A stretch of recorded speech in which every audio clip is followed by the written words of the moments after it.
Well, bundle up because it's cold out there. It's cold out there every day. What is this? It's Groundhog Day. All right, that was a horrible impression, but we're getting closer to Groundhog Ooh. Day, which means every year I gotta watch that movie. So I'm getting excited. I've missed Bill Murray in my life, and it's freezing outside. But the good news is it's warm inside. We're gonna make it even warmer with all of our hot air as we talk politics on this episode. We've got two guests that I'm excited to have join our panel for the week. First, we've got Noah Finley. He's been on before. You guys recognize his face and his glorious beard. Puts mine to shame a little bit, but whatever. He's the Illinois State Director for the National Federation of Independent Business. We know it as NFIB. He also previously served in the Illinois State Senate. And he's worked with the Illinois Senate Republican Victory Fund, so he's got all sorts of experience. Noah, thanks for coming back. Yeah, thanks for having me on. We also have with us, well, before actually I introduce Josh, let me make sure for those who haven't heard our last couple episodes, what we're going to be doing is inviting candidates on, Republican candidates on our podcast, roughly one a week. We tried to get all the governors on at once to give them a chance. That, as you guys know, didn't go super well. But for all the candidates that are out there in competitive races, we're giving them a chance to participate in one of our episodes. We are prioritizing the races that have primaries first. So we're going to have roughly one on per week, Republicans that have primary episodes that we're watching from throughout the state. And then after the primary is over, we'll get the rest of y'all to come on and join us. It's not a policy or not an interview, not a debate. It's just a chance for them to join us as we discuss the hottest topics of the week politically. It's a unique way for you guys to get to know some of these candidates and see just how they react and how they deal with whatever issues are facing Illinois that week. So this week we've got Josh Higgins, who's joining us. He's running for House District 94. Josh is an Air Force veteran and he currently works in crop insurance. Josh, thanks for being here. I appreciate the invite. I look forward to some thoughtful discussion here.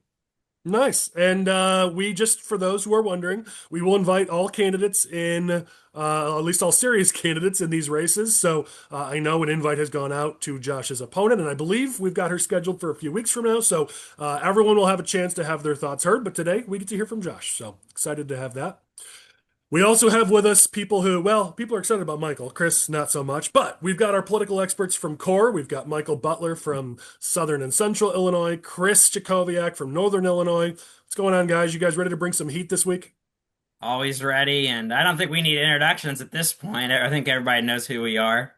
You know, Colin, every week you say something along the lines of Butler's great, the fans love Butler, everybody hates Chris. But if you actually take the time to read our YouTube comments and read the feedback that we get on social media, it seems the people love me.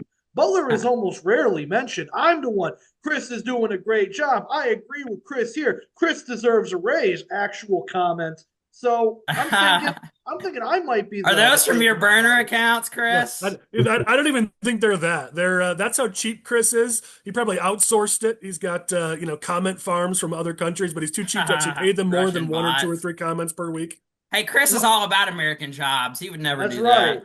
If I'm I if don't I'm know. hiring bot accounts, they're going to be American bot accounts. I ain't outsourcing to Bangladesh or any of these communist countries, Colin. Yeah, we'll see. We'll dig into that. Maybe get our investigator to check you out.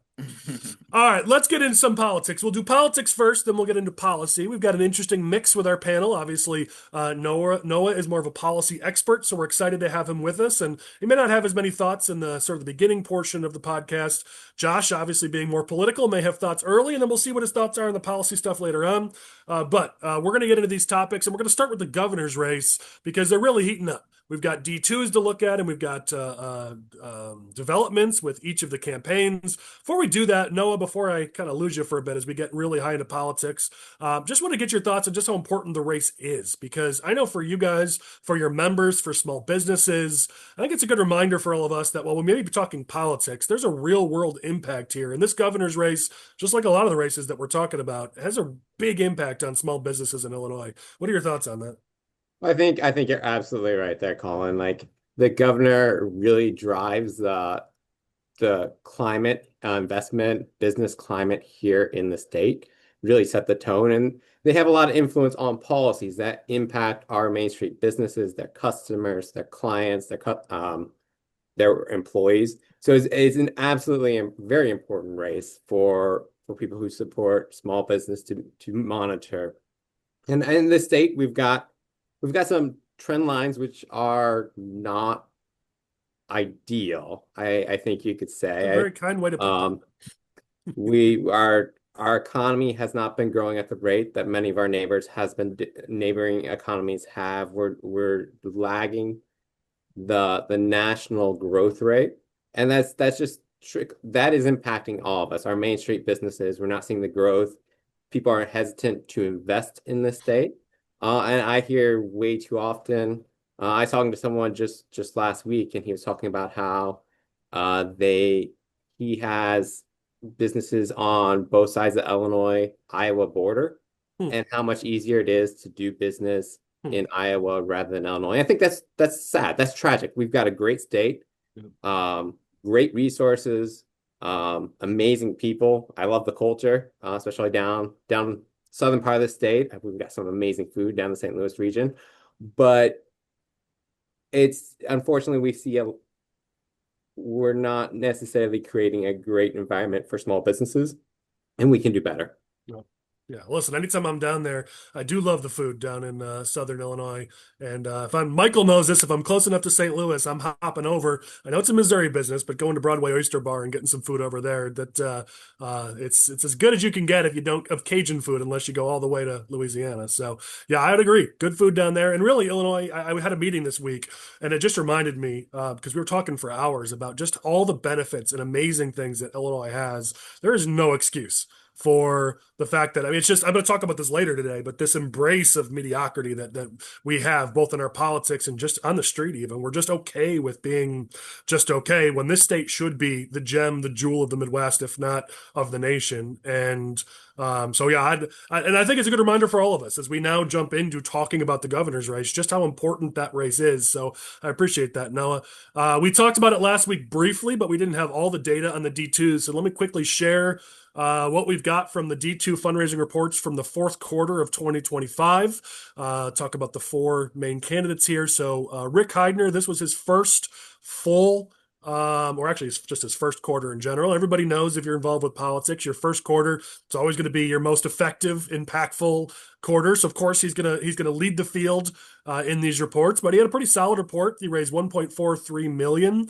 That included 1.13 from himself. Both in donations and in kinds. In terms of spending, spent about $240K on ballot access, $55K on polling, $29K on data. So they're acting like a big budget campaign, which means you've got to imagine there's more coming.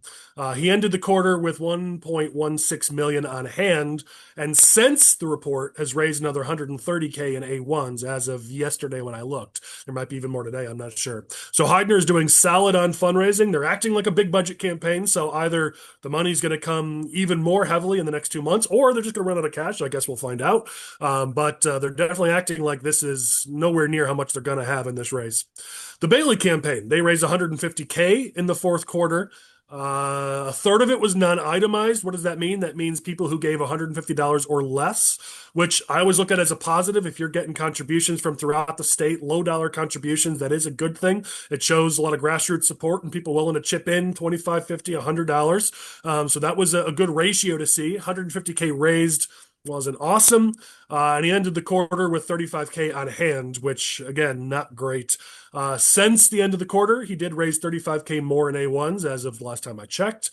So there's still a little more fundraising going on there, but those numbers aren't awesome for the front runner for the governor's race. Ted Dabrowski raised less than Bailey did. He only raised 100K and spent 350K in the quarter. He does end with a solid amount on hand, 1.25 million. He's raised about 16K in A1 since then. And I know there's been a lot of chatter online about the spending. That 350K burn rate is really high for only raising 100K. And a lot of that on consultants, 75K on Proft and a bunch on other consultants. So certainly some questions to be had there. Jim Mendrick, again, love the guy. He lights these forums on fire. I really wish he could fulfill his potential, but still continues to struggle. Raised 35K, spent 62, only has 33 on hand, no A1 cents. So at least from a fundraising perspective, isn't keeping up with the top three front runners.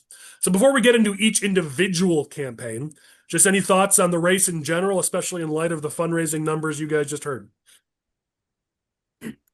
Well, I think, you see a lot of activity out of the Heidner campaign in the last, 10 to 15 days. Television ad, digital, they're up on digital, they're up on TV, Fox News, things of that nature. We got some feedback about mail and mailboxes. So they're doing a lot more, digital and traditional outreach than the other campaigns, likely because they have the money to do it. And I'm sure there'll be a lot more of that between now and election day.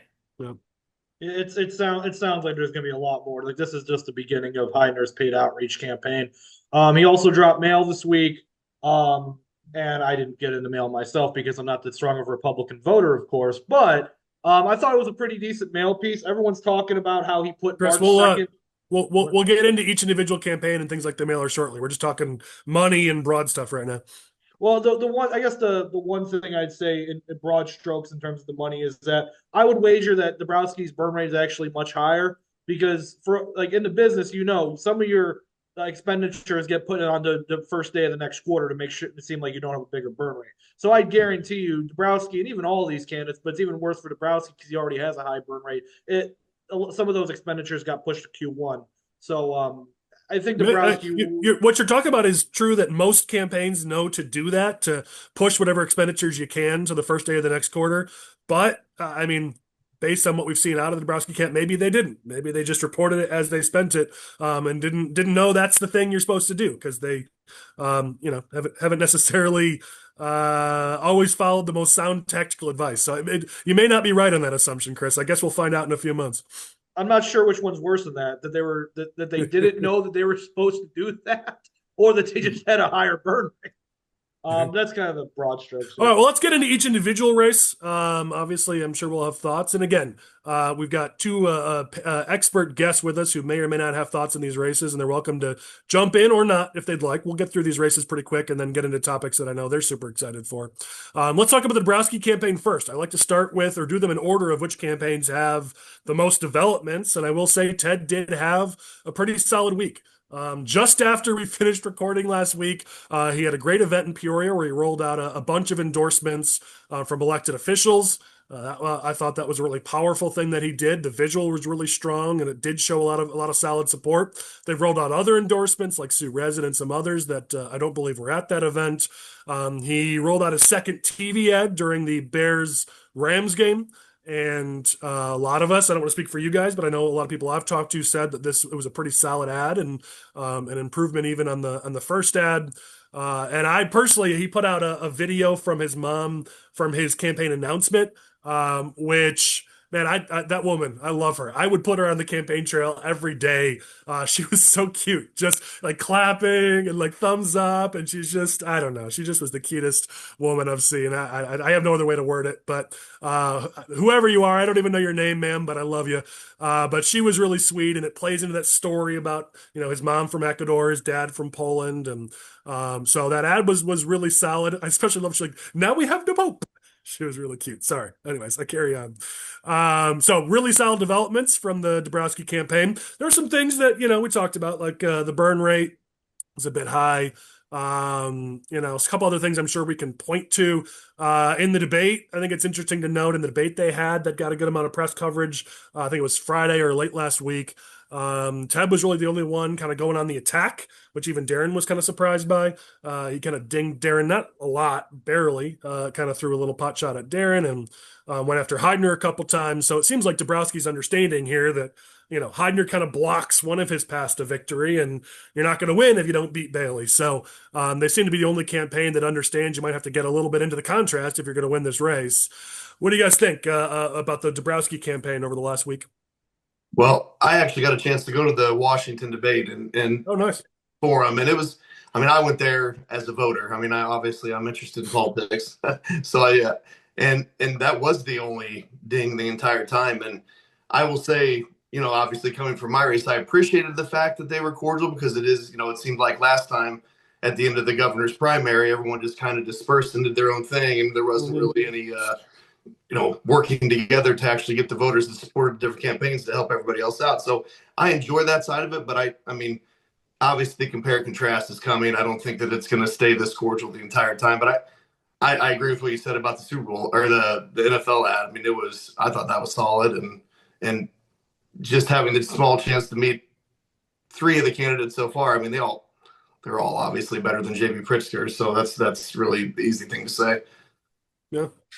I think the Dabrowski ad on that second game was a big improvement from the first one because it really focused on him and who he was and introduced him to the voters, whereas the first one was much more issue based, like we had talked about, previously whenever that aired. But I did read the Chicago Tribune. They had a little article about it, and I was like, man, the Chicago Tribune really just hates Ted Dabrowski, don't they? I mean, they were like ripping him over that ad, and I was like, this is kind of a stretch.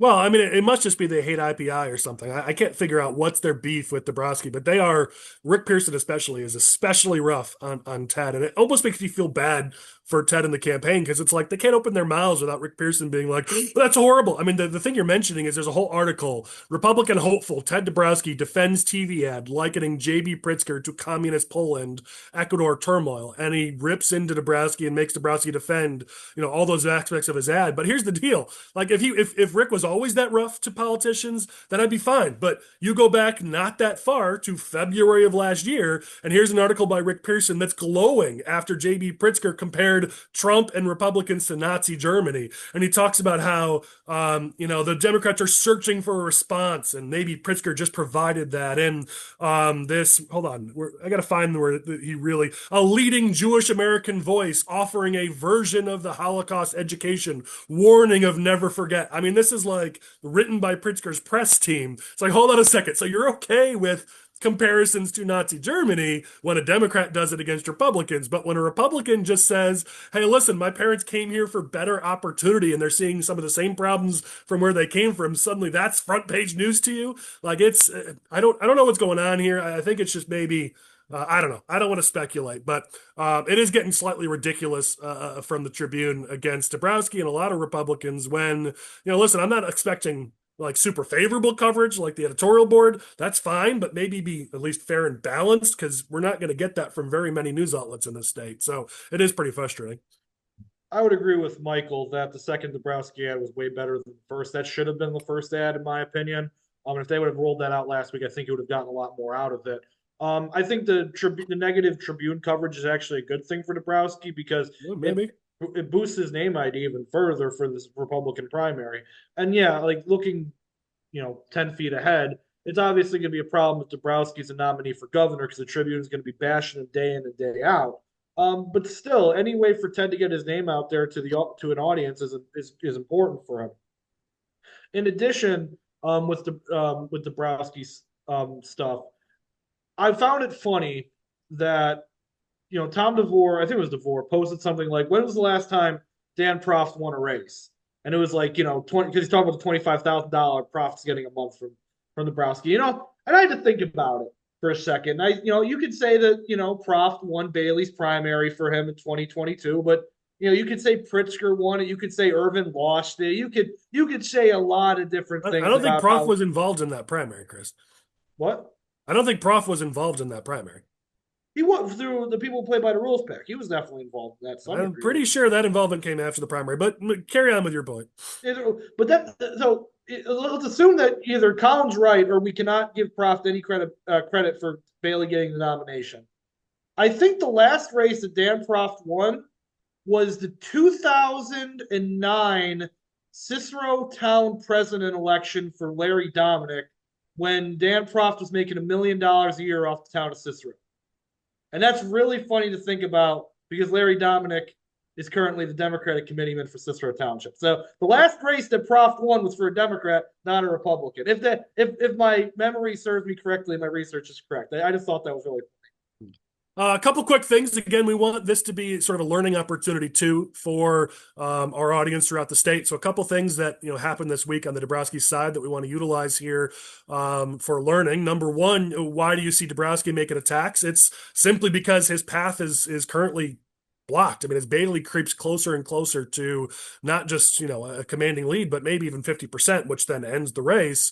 A lot of the votes that Dabrowski needs to get are currently being taken up by Heidner. So, Dabrowski knows he's going to have to do something there. Whereas If you're the Bailey camp, you don't mind seeing Heidner out there as long as your numbers stay solid and you eventually break 50%. It won't matter. These guys can all do the rest of what they want. So Heidner at the moment hurts the other candidates more than they hurt Bailey. So Bailey's not going to attack Heidner. And Mendrick seems hyper focused on attacking Bailey through his staff. He doesn't do it himself. So it really is all on Ted. If Heidner is going to be stopped at this point, it's going to be Ted and only Ted who can do it. I'm not saying Heidner needs to be stopped. I'm just explaining the dynamics of the race for those of you who are watching or listening. So I found that to be pretty interesting from a political strategy perspective. You got to see how that plays out in the next few weeks. I also think Ted's in a tough spot because when he was on the Annie Frey show, he talked about how he's the best candidate for Republicans because he's the best candidate positioned to beat Pritzker. And I've tried that strategy and that message over and over the years in Republican primaries that so-and-so is the best candidate to win the general. I got to be honest, I've never seen it work. And I think one of the reasons why is because it makes you talk about you. If you look at when Ted says that, he's saying, I'm the best candidate. Here's why I. We teach all of our candidates, talk about the voters, talk about what you're going to do for them. This is not an attack on Ted. In order to convince voters he's better than Bailey or Heidner or Mendrick, he's got to say why he's better. So it puts him in a bit of a trick bag where he's almost forced to talk about himself when the rule is don't talk about yourself, talk about the voters. And that's what makes it so hard to win on that argument. I've taught this to so many different candidates over the years. That sure, common sense says, yeah, I'm the best candidate, and people should be compelled by that message. I've tested it in polls. I've tried it myself in campaigns. It just doesn't work. And so that's one of the struggles Ted's running into and going to run into. And the last one is just, listen, it's fun. We're going to have some fun with this. So Lane's going to bring up a photo on screen from that Peoria endorsement. Ted is the unfortunate reality of being supported by two of the tallest politicians in Illinois between Jason Plummer and Travis Weaver, both of which I love. I'm big fans of both of those guys. But when you've got Ted, who's a shorter candidate, you got to think about the optics. When you look at the photo on screen from Lane, Travis is very tall and Ted's looking up at him. It looks like I'm not looking to make fun of Ted. It's not his fault, his height, but this is a lesson for you guys as you're watching this. Think about optics. Republicans always struggle with optics. It's not just what you say at events or at press conferences. It's who's around you. Kudos to Ted for the press conference. All those elected officials around him, it looked really powerful. The step and repeat was there, so there was a lot good. So this isn't to ding Ted. Again, it's just a learning opportunity for all of us as we try to get better and get better at winning campaigns. Dems do a really good job with their optics. They have, their events or their press conferences in locations that show something that visually is compelling and ties to their message. They always have people around them, and they're very diverse with ages and nationalities and everything else. This is something Democrats are very good at. The Republicans are still looking to catch up on. So if you're doing events or press things or taking photos for social media, just think about that. Think about the optics, because there's a reason why we've never elected a president shorter than 6 feet tall. I'm not saying it's the right thing, but we just naturally trust people more the taller that they are, at least to a degree. Frericks is really tall, and he's the lowest performing statewide candidate almost every cycle. So at a certain point, this ends here, but the idea is people do naturally trust people more that are taller. And so if you're shorter, like Dabrowski is, you got to think about that. That's just a reality. It's hardwired into humans' brains. You're not going to break it, so you got to find a way to work with it. So if you're in that camp, if you're not, blessed with height like some of us are, think about how you present because it matters during a campaign. All right, let's shift over to Heidner. I know Chris was really excited to talk about Heidner, so let's start there. Or not start there, let's move there. So first, Heidner's up on TV. We talked about that a little bit last week. Calls himself a Trump Republican for governor. Heidner did something that I frankly thought was pretty positive, and I don't have a horse in this race, to be clear, but it's pretty rare to see somebody go up on stage at an event and actually apologize. And when Dabrowski attacked Heidner for the Kim Foxx and Brandon Johnson donations, he explained the Johnson donation, not very well, but he explained it. And then he just straight up apologized and said, I have no excuse for the Kim Foxx donation. I'm sorry for that. I regret it. It honestly was a great response. Ted should have given the total number that Heidner has given to Democrats but just by listing just the two, it gave Heidner an out to just give an explanation. And by him apologizing, I'll be honest, I was like, oh, wow. Okay, good job. You screwed up and you admitted it. Like, I know there's more there, and the attacks will be more down the road, but I don't know. I thought that was a pretty human response that was actually pretty impactful. As Chris mentioned, a mailer went out, an 11 by 17 folded piece, so 4 sides, lots of information. We can talk about that mailer in a bit. Got a lot of brouhaha on social media over the early voting date, so we can talk about that. We also, Heidner's been getting his name out there with text and social media ads. And he's starting to pass around the cash, a la Ronner in his first race. He's been sponsoring some events, including a $10,000 sponsorship of DuPage County's Lincoln Day dinner, which is the highest level. So you can tell a bit what their strategy is here and what their focus is. Chris, I know you're excited. You want to talk about that mailer, so go ahead. Yeah, talk about the mailer. I thought it was a pretty solid mailer. As a rule of thumb, I don't like big mailers. I don't like folding mailers. That's my personal preference. They definitely have a use in politics. But I thought, in terms of quality, definitely a professional piece. And I wanted to comment on some of the brouhaha that Colin was talking about. Before you do that, Chris, let me just respond to the mail piece, and then we can get into the early voting thing. So just so people know, again, the whole purpose of this podcast is for all of us to grow and learn. When you're trying to reach voters who will pay attention, those longer pieces, maybe Lane can bring up screenshots here of the mail piece. It's extremely wordy, but that does work with certain audiences. Seniors actually will sit down and read that, and seniors make up a significant portion of the Republican primary population. And hard R's, or people who are really involved, will take the time to read that. And so if that's your audience, which, I don't know what their audience was at that mail piece, but if you're sending it to hard R's and seniors, that mail piece actually does play to those audiences. Now, to Chris's point, the average voter, the majority of voters give you a couple seconds between the mailbox and the trash can. So something with that many words is going to get thrown out with very little impact. And so if you sent it to all Republicans, then there was a significant portion of waste there. It's better to do postcards that have headlines that people can read in just a few seconds. So your audience will determine how much you put on that mail piece. And that's what you guys need to know as an audience. That sometimes it does make sense to do more, and sometimes it makes a sense to do less. It depends on who you're trying to reach. Okay, Chris, go ahead and talk about early voting. So early voting. So Heidner put the start of early voting on March 2nd, and this caused a whole brouhaha. Butler included. He's not going to get out of this. Butler included was. I defended him. No, you did not. Yes, I did. No. En contraire, mon frere. But here's the thing: when one of two things here happened. I guarantee one of Heidner's consultants probably looked up Cook County early voting day, March 2nd. Sounds good. Put it on the mail piece. Wouldn't be surprised if they just did that. But also, here's the thing: 99% of people are going to early vote after March 2nd. That's when in the suburbs and in all the major population centers of the state, that's when expanded early voting starts. That's when your early voting starts at your local library or your village hall. That's when most people are going to early vote. Yes, people can start early voting on February 5th. That's true. But at the same time, very few people are actually going to do that. You're not really going to get anywhere pushing that message right now. I didn't think it was a bad thing for Heidner to prioritize the expanded early voting date or the traditional early voting date in this mail. Yeah, it's the date we mostly use because, Chris, you're right. February 5th is the official start of early voting, but that's only at election authorities. And you have to go and request it. It's not even, most of them aren't even set up for it like with, what you're used to. But you can if you'd like to. But as Chris said, we've run the numbers. Barely anybody does that. The vast majority of people do start early voting 15 days prior, and that's when what's called permanent polling places are required. And how many you have is dependent on the size of your county. If your county is over 250K, you've got to have at least 3. If it's 100 to 250, you've got to have at least 2. If it's under 100K, you can have 1. And I think for some of the smaller counties, especially more rural counties, for them, their permanent early voting site is the same as the election authority. So from February 5th until the day before Election Day, their early voting location is the same. So I think for a lot of those people in those smaller counties, their starting date is February 5th. And that does make sense. The problem is when you're putting out a statewide mailer, what do? Do you send a version every county? Because every county has their own dates, their own locations, their own whatever.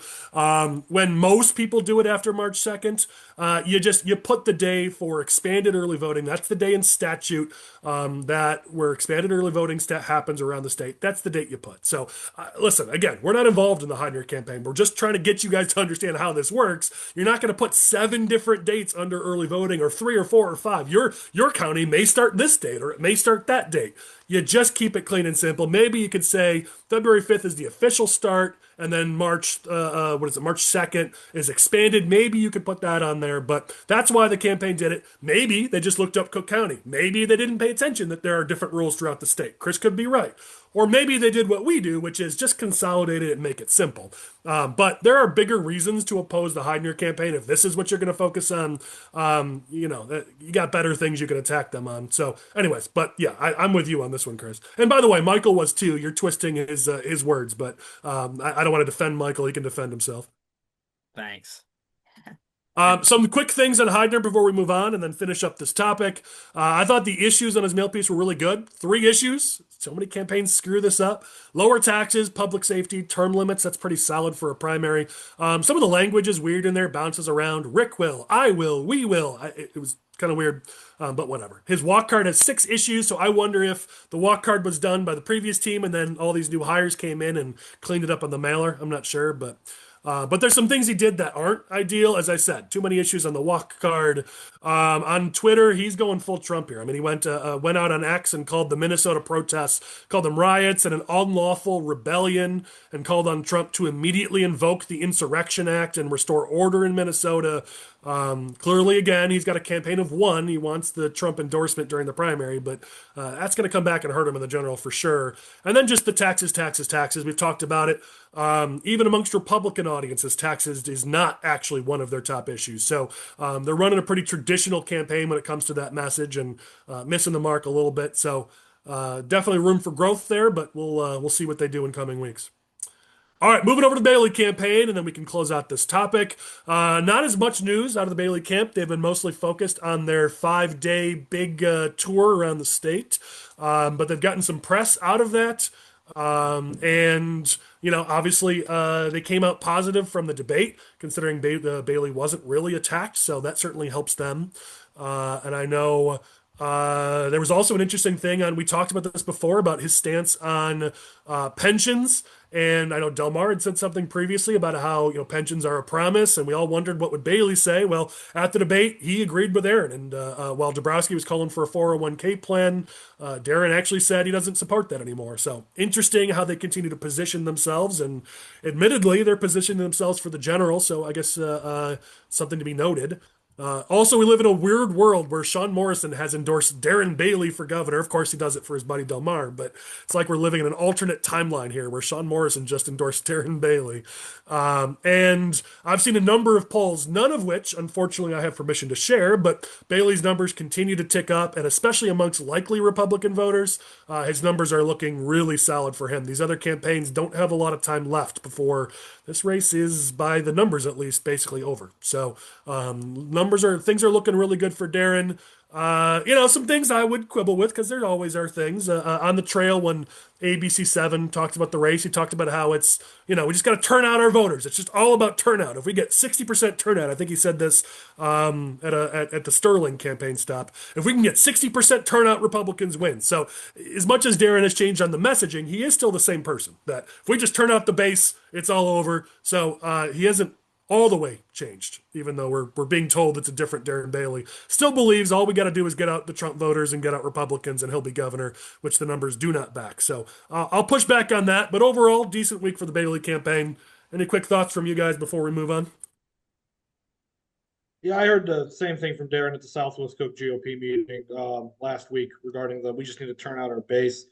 I frankly, I wish he would just stop saying it, because I think it just puts a negative mindset in the eyes of the precinct captains and the precinct committee men. It's like the only thing stopping us from achieving victory in the state is just turning out the Republican vote. I wish that would actually incentivize them to do something with that, but it really doesn't seem like they've done anything with that. If Bailey would actually say, like, we are going to use my campaign and we are going to turn out every Republican voter. We are going to put precinct crews together. We are going to train precinct committeemen. We're going to equip precinct committeemen and township organizations with the data necessary to get out the vote. I would say, okay, I think you're misguided, and I think you have the wrong priorities, but it's a positive thing for the party to do, so I would support him in doing that. But it just seems like he's going out saying, we just need to turn out the Republicans. Tom DeVore does the same thing. We just need to turn out the Republicans. It's like, okay, What's the They're plan? right. I mean, we're going to talk about Josh's race soon. They're right in races like Josh's, where you just need to turn out the Republicans. But we want to win general elections and statewide in the suburbs. That's where the strategy falls apart. But Well, I think, Michael, quick thoughts obviously from you because we've there's, been on this a long time. Go ahead. yeah, I just think, there's an element of truth to that, right? There's Republicans out there that we need to get out that Yeah, would turnout's a help part of it. shrink It's that an gap. important factor for sure. But there was no Bailey Field program in 2022. There's no Bailey Field program in this primary, and there's probably no Bailey Field program in the general. I mean, they're not going to have offices. They're not going to have staff. They're not going to be knocking, 20, 30,000 doors a week like Ronner did. It's just not happening.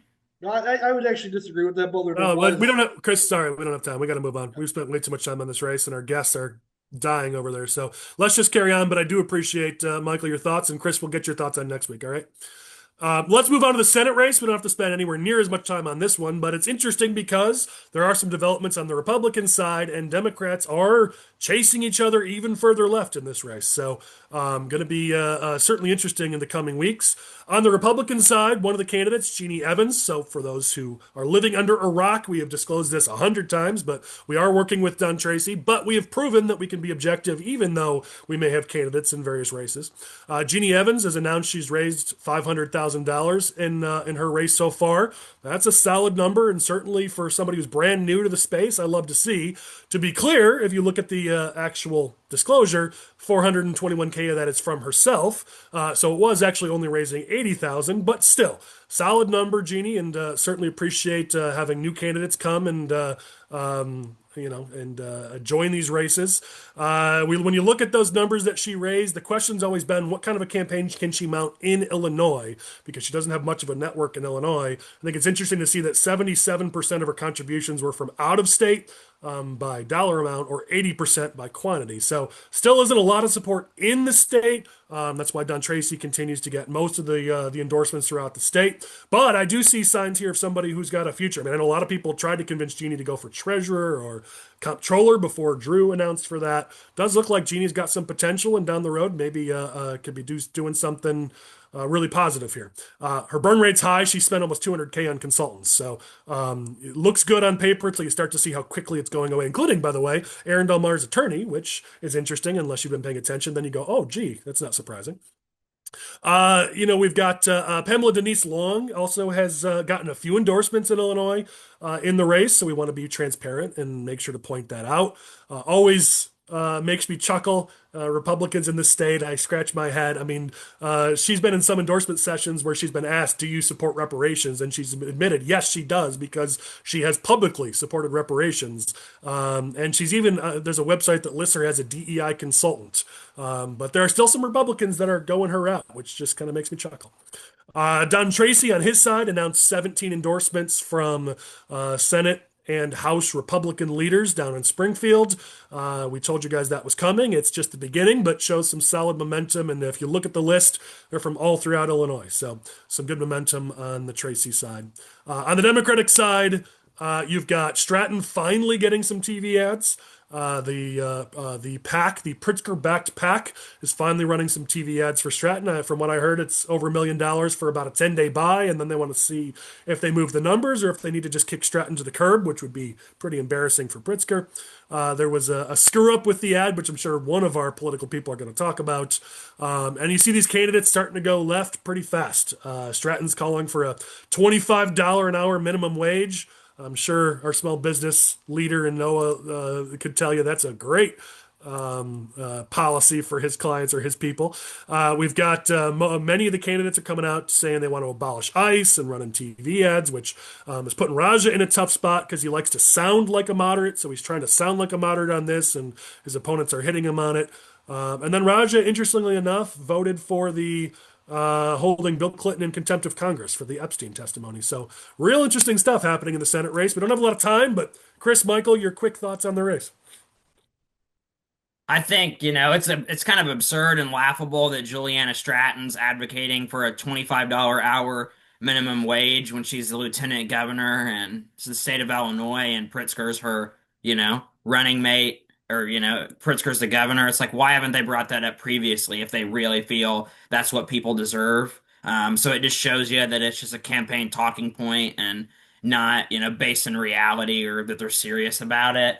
It's funny that they messed up the ad, I think, messed up the disclaimer. Raja called them out for it. It got pulled down, fixed, put back up. And then Raj is calling for, the abolishing ICE, which is also absurd. But I guess he must be getting polling back, showing that this race is tightening a little bit for him, and he probably needs to, get in the news and win some far left activists over, because why else would you say that? I mean, I can tell you why he would say it, which is it's becoming more and more a popular position. Forbes reported on a poll that was taken by The Economist and YouGov, because they've been testing this for a few years, and 46% of the general public today support abolishing ICE compared to only 43% who don't. Those numbers are significantly higher than they were in previous years. So there's a reason why they're calling for it. I'm sure if you just poll Democratic primary voters in a state like Illinois, it probably polls significantly higher than what we're seeing there. So that's why they're talking about it. Not saying I agree with it. I'm just telling you that when you have the negative headlines and the things that are scaring people in the news, that's going to create some negative feelings from people who disagree. What a Mickey Mouse mistake from Stratton's PAC to not have the scope and It's run by Pritzker's Golden Boy too. You'd think they know better. What a Mickey Mouse mistake. I gotta like that. I think I'm gonna add them to my clowns at the end of this episode for that. All right, Chris. Wow, that was epically concise. Well done. Did you go ahead, Noah? Yeah, I was just going to say that yes, a minimum wage proposal, $25 an hour, is just completely unfeasible. Even at what we're seeing at $15 an hour in many parts of the state, that is a crushing burden on many of our small businesses, making it very hard for them to hire employees. They just can't afford it. And you combine that with this mandate on paid leave that they're also having to swallow, which drives up the cost of employment too. And it's no wonder we're not seeing Main Street growth in the state, because it's just really expensive to get your business up and expand it.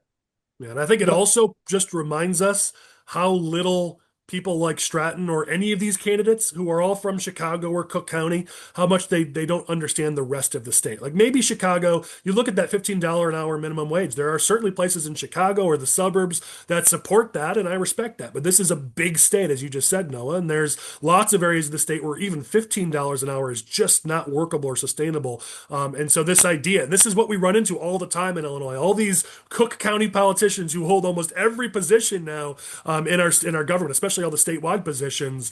The other 101 counties deserve representation too, and I think Stratton just showed you yet again that her entire life experience is from Chicago. She does not understand how people in the other 101 counties feel. See, I hear your guys' point, but on the other hand, $25 minimum wage, I get a raise. So I'll let the audience decide. Just to really tick you off, Chris, we'll replace you from somebody from another country just to make you extra angry. You mean it? No fooling. All right, let's finish up our political topics here so we can get to policy. Real quick, guys, let's just talk about this. If you look at the Q4 D2s, thank you to our buddy Patrick Finkston for putting this all together so I could just quickly read it off. Democrats for the Illinois House, total cash on hand, which you combine all their various committees, they've got 10.2 million. Republicans in the House, 1.4. In the Senate, Democrats have 21 million. Republicans have 3.4. And so what you're seeing there is, we've talked about it a lot, that Republicans have very much improved their messaging. We've improved on candidate recruitment, and we're working on candidate development. But you can see now why we talk about the fact that the map gets really tough for Republicans, because Senate Republicans at 3.4 million, there's only so many races they can play at, only so many seats they can defend, let alone going on offense. And House Republicans with 1.4 million, same deal for them. So this is something we'll continue to keep an eye on. I know Kern and McCombie have done, at least in some quarters, better than their predecessors when it comes to fundraising. But still, this is a pretty big delta, and one that will be difficult to overcome. So just want to make sure that we're reporting that out so people are aware as we head into the 2026 election cycle. And one more thing to know on that briefly, Collin, is that the House Dems and the Senate Dems don't have a lot of competitive primaries to defend their membership in this year. So they're actually going to be able to hold some of that money for the general election. Better than they did in 24. House Dems had a lot of primaries in 24, had a lot of primaries in 2022. Not so much this time. There's really one that's on anybody's radar. Yeah. Speaking of races on the radar, let me just burn through this real fast. This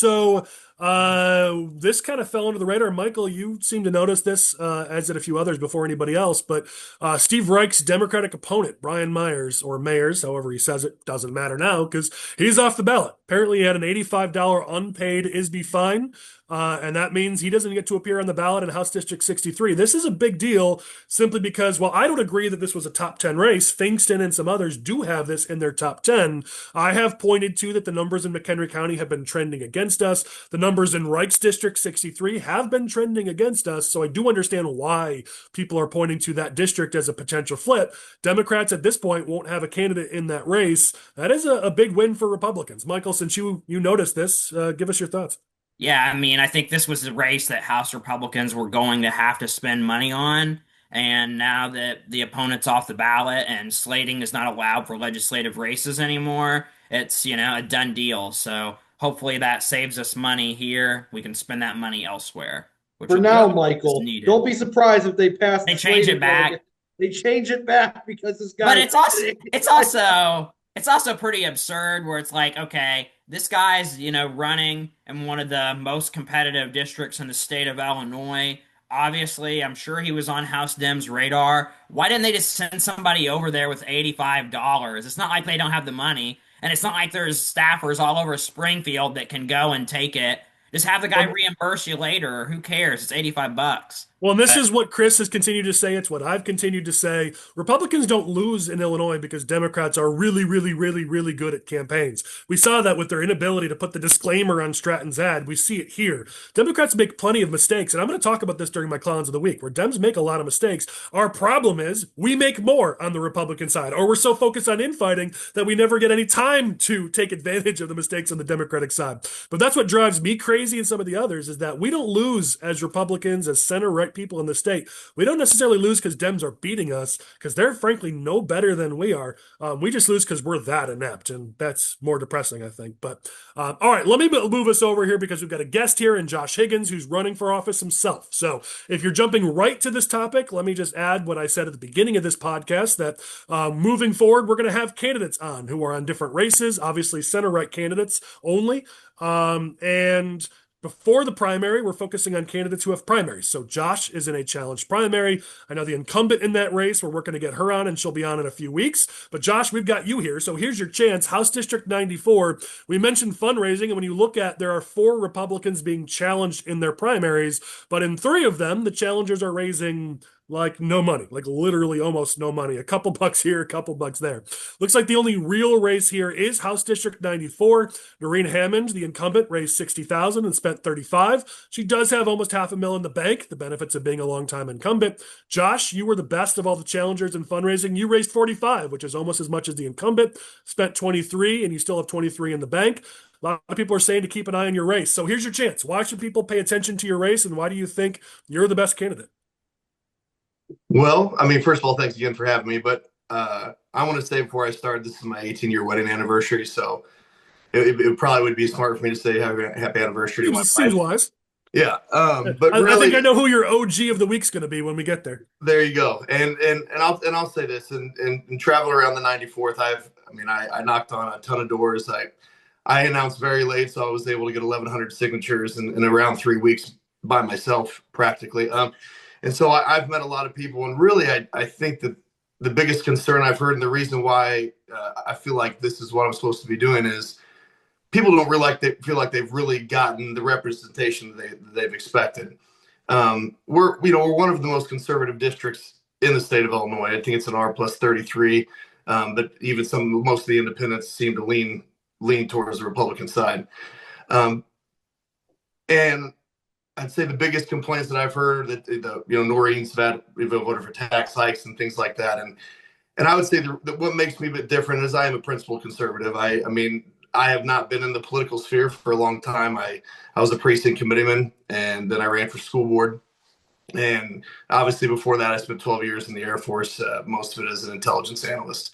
But I think that everyone's kind of over the career politician moniker. It's not a positive thing around our district. People don't enjoy hearing the career politician name. And so I think that that's why I have so much momentum, and I'm somewhere every single night. And I mean, I'll just give you an example. I went to Tazewell County, even though it represents a very tiny portion of my electorate, but Noreen's never been there. And they said that to me. They said, it's a big deal. I mean, you're showing up places that she's never been. And so I think that for me, the biggest thing that I have to do is get my name out there, because a lot of this is a popularity contest. People walk into the voter booth and it's name recognition. So I've spent this entire, since I announced until now, I've just been trying to get out there and spreading the word about me. I mean, obviously I've done very little compare contrast. It's been all, hey, my name's Josh Higgins. This is what I'm about. And really, that's what I've been working on. And I think moving forward, I'm going to have to obviously do some more compare contrast, because just trying to sell myself against an incumbent who has $500,000 in their committee account, it's going to make it pretty tough to win. I've sent some mail already. I'm going to send some more mail. I've done some ads, radio, digital, things like that. But I really feel the momentum in this race. It can't be understated. I mean, I've already been attacked a little bit, obviously through push polls. They do it in a very subvert kind of way, but I've had the chance to kind of put my name out there and have people really back me on, who know who I am and the character that I have. And really the last thing I'll say is people are upset. And I would say the most reason people are upset are because the other side of the aisle, because they're the ones that are passing the bills and writing the bills that are getting passed. But the fact that we have Republicans that are voting for some of these awful bills is the reason that I even consider getting in this race. And I would say, going back a couple of years, the last reason why, and really the first interaction I had with our current representative, is during COVID. During COVID, I took on our school board. I rallied the community to get masks taken off our kids. And in doing so, I reached out to try to get some help.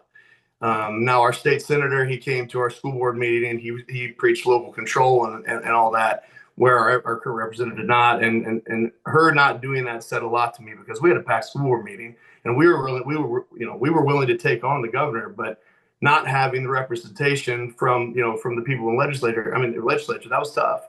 And that was the big reason. That's when I started thinking about it. I started kicking around the idea. And then I obviously did the precinct committeeman thing and then ran for school board. And really, I know that you say this is a center-right podcast, so this might not resonate with everybody, but when Charlie Kirk was assassinated, that was kind of the final straw for me. I mean, I felt like that. I think that resonates just fine with our audience. When I say center-right, people always think that means like we're in the middle. Like, no, I mean like center all the way to the right. Okay. That's what I mean. We're a big tent. So yeah, I think that'll resonate plenty. Yeah, I think that was a direct attack on two things for me. It was a direct attack on faith, and it was a direct attack on freedom of speech.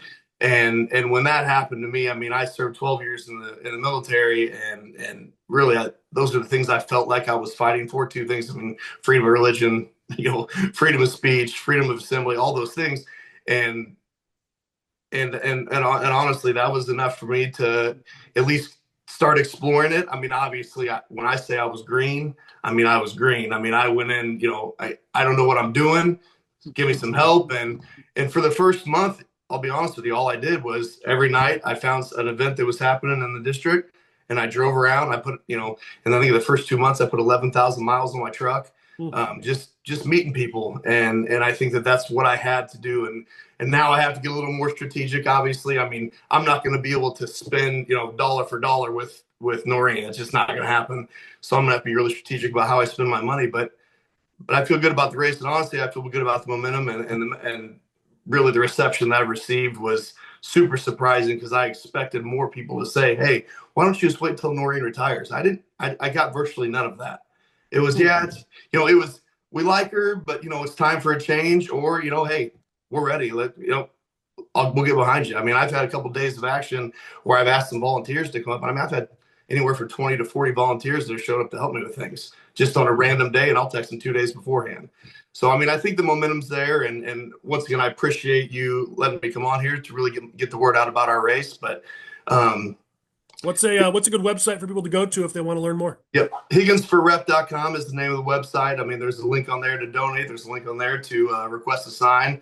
There's a link on there to be a volunteer. And obviously all those things are super beneficial for me in a race like mine, where it's entirely grassroots. I mean, it's, I have no big backers. I have no, there's no big billionaire that's going to come in and drop a bunch of money into my race. So it's going to be all the groundwork. I'm going to beat the pavement, and that's how I'm going to win this race. Cool. Well, as we talked about just a minute ago or 2 minutes ago, we're center right, meaning we're an open forum. So we've got candidates on. We don't endorse, so I'm not going to comment on the race, but just give a chance for Republican candidates, no matter where they fall on that spectrum. We really believe that we've got to be a party that everyone has a chance to say what they believe. That's the point of primaries. So thank you for being on and for running. We'll hear what your opponent has to say, I'm sure, in the future. I looked it up while you were talking. It looks like if you just go by the Trump numbers, you're running in the 13th best, or it's the district that he won, like 13th. So you'd say like the 13th most conservative district. I don't know. I'm getting all tongue tied, but we have it as an R31. So yeah, you're right there. And that's certainly a pretty solidly conservative district in the state. All right, with that, we're going to move to policy. We're done with politics. Noah, we have to beg your forgiveness, but thank you for being so patient with us. This first topic, though, is a doozy, and it's one that you're going to be at the center of, so we can finally disengage that mute button and get your thoughts, because obviously with lawmakers back down in Springfield, even though the schedule is incredibly odd and they're only in for about 7.5 seconds, they are back in Springfield, and affordability is a big thing that's being pushed. We've got questions about the budget. But I want to start here. Obviously, your organization, NFIB-Illinois, you've got priorities for what you'd like to see to actually support instead of continue to beat down the small businesses in this state. What are the things you guys would like to see here in 2026 down in Springfield? Yeah, Colin, I appreciate the opportunity here. I think there's a lot that we could do as a state to make this a friendlier state for Main Street businesses. About a week ago now, we did release our Main Street agenda with the issues that we think would really help our small businesses from across the state.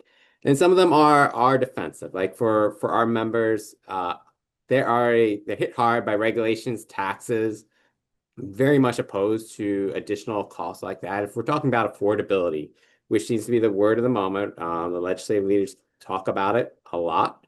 And to make things affordable, we can't keep on raising taxes on our small businesses, on our services, on everything we do. That drives up the cost of everything, whether it's the price of gas, the price of services, the price of hiring an employee.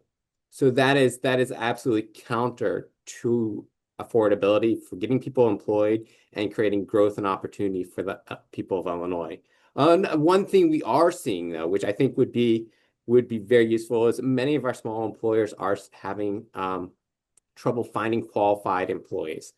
So I know the Technology and Manufacturing Association is pushing some legislation dealing with making sure that we have appropriate vocational opportunities in high schools to make sure we are creating that pipeline of skilled workers in this state. And I think that's a very good thing, something that we will be supporting.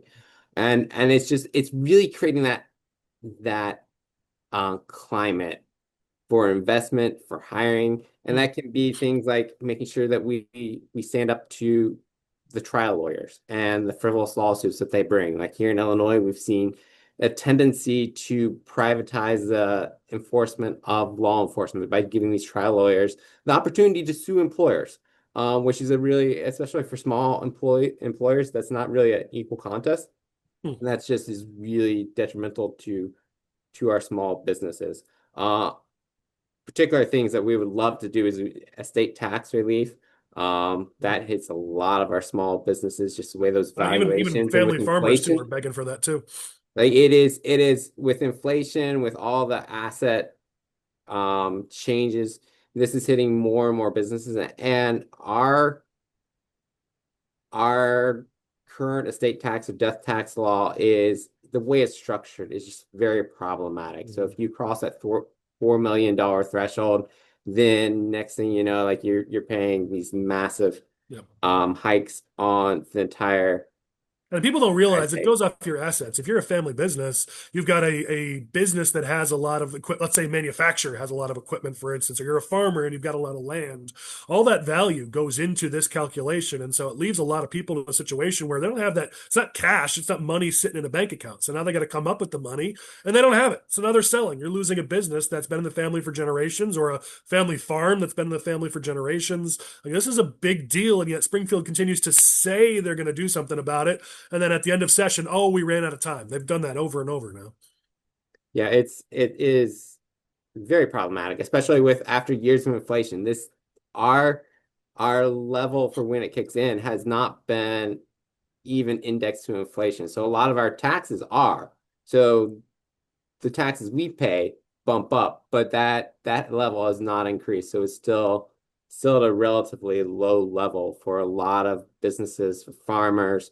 And like you said, they have to either liquidate land, property, equipment, or take out, in some cases, staggering loans just to keep the business going if that's what they're trying to do. So that's a really big issue. And we're going to see, I think, this spring, not only just action on the legislative side. There's also, like, one thing that we at NFIB do also track and engage in is the rulemaking process. So there are some rulemakings we're expecting this spring, which could have a pretty detrimental effect on small businesses. Just to give you an example, there was a Department of Human Rights is circulated draft rules. We haven't seen them published yet. Hopefully they cleaned it up before they publish it, dealing with any use of artificial intelligence in any type of employment decision, which all these different regulations if you use it. But the thing is, in this day and age, like, there's AI baked into so many platforms, so many tools. Like, you use LinkedIn. It includes AI. A lot of these other very basic that we're all using, these tools that everyone's using, it has AI's baked into that. And the way that they initially had it drafted would really require all these very complex reporting requirements on that small business that hires someone every 3 years. And next thing, like, it's almost very hard for a small business without compliance experts, without HR professionals, legal team to comply with that. And next thing you know, you're turning a small business owner, a pillar of their community, into a lawbreaker. Yeah. And that is just not the direction Well, I think these lawmakers, we talked about it with some of the lawmakers just from Chicago who don't get the rest of the state. They also don't understand the difference between small and mid-sized businesses compared to larger businesses. The larger businesses have giant departments of lawyers and accountants and whatever. And while they are annoyed when you do these things to them, whatever, they hire one or two more people, they can handle it. But a smaller mid-sized business that either only has a few people like that or has nobody like that, this creates a massive burden on people like that. And that's just what's never thought about. Yeah, and it's very problematic, and something like this type of revolutionary technology, if you make it regulate to that these small businesses cannot use this potentially very impactful technology, you box them out, you're putting them at a disadvantage to these larger corporations who can harness the power of the new technology. Yeah. And it's a great point. It's problematic. Hopefully we'll get some of those issues worked out through the rulemaking process. But there's a couple things. So it's not just the legislative side, there's the administrative rules that we have to monitor as well. So I think there could be a lot of engagement this spring on all types of issues. For people who want to see your Main Street agenda for Illinois, NFIB.com, is there a more direct link? Because I know that's your national. Where would you send people to see that? So if you go to our website, the NFIB.org, then there's an Illinois page under it with like, if you're located in Illinois, it'll probably geolocate you here. Oh, there you go. Okay, show good. you Illinois issues. So that's a great place to go there. I think it would be really interesting what we see coming up, because we're hearing all this talk about affordability. And I mean, we do need to bring the prices down. Like, inflation has been very detrimental to the small business economy. All these regulations, taxes, there's been a lot of bad things here, but it's not clear what those sound bites and talking points are going to translate into the spring. Right. And they're just, I think it was Talk is cheap. yesterday. Yeah. There's a bill filed by Representative Stava, formerly Stava Murray, House Bill 4489. And if this is a representation of what we're looking at for affordability, I think we're definitely on the wrong track. So this bill basically, it applies to all types of small contractors, and it's mandating that on a work site you have to have different porta-johns for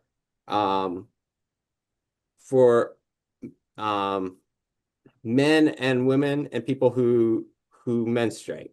Like it's all these different regulations for construction places, and this is not going to, like, we're always seeing a lot of it.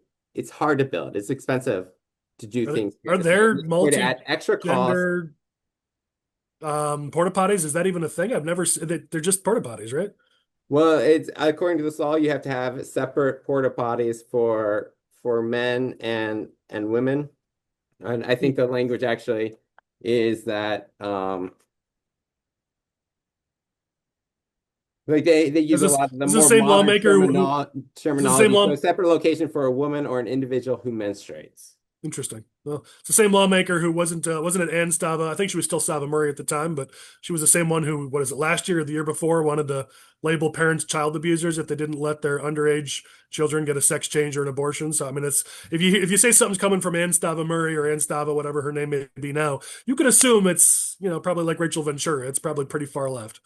Yeah, so I'm this is one bill, so hopefully this is not a complete like what we're going to be looking at this spring. But no, I said you talked about affordability. I wanted to ask you about I don't really see how bills like this match the mantra of affordability. Right. Well, and I think that's what I wanted to talk about too, which is we hear from Democrats all the time that and some Republicans too, that affordability is a big thing. I want to hear it from more Republicans, but we're starting to get the message. But then the output is not that. We're going to talk about during our news you can use. There's several places where Democrats are, suggesting tax increases, and obviously they just increased tolls and taxes throughout the suburban area for the transit bailout. I mean, they say one thing, they say it's all about affordability, but then the reality is on working families, they keep increasing taxes, they keep increasing utility rates. It's talk versus action, and I think you hit the nail on the head that we're going to need to see action, things that actually make life more affordable for, reduce the cost of living for working families, reduce the cost of doing business for small businesses. We need more than just talk, because talk is cheap. Yeah, I mean, and it's walking the walk is very important. Like we've had this massive here in Illinois and several other states. We've seen energy prices jump through the roof, like crazy, and that impacts every business out there pretty much. And for some of my members, it's crushing. Yep. Depending upon what industry you're in and the type of small business you're running. And the response that we saw this past year was to pass this massive bill, which actually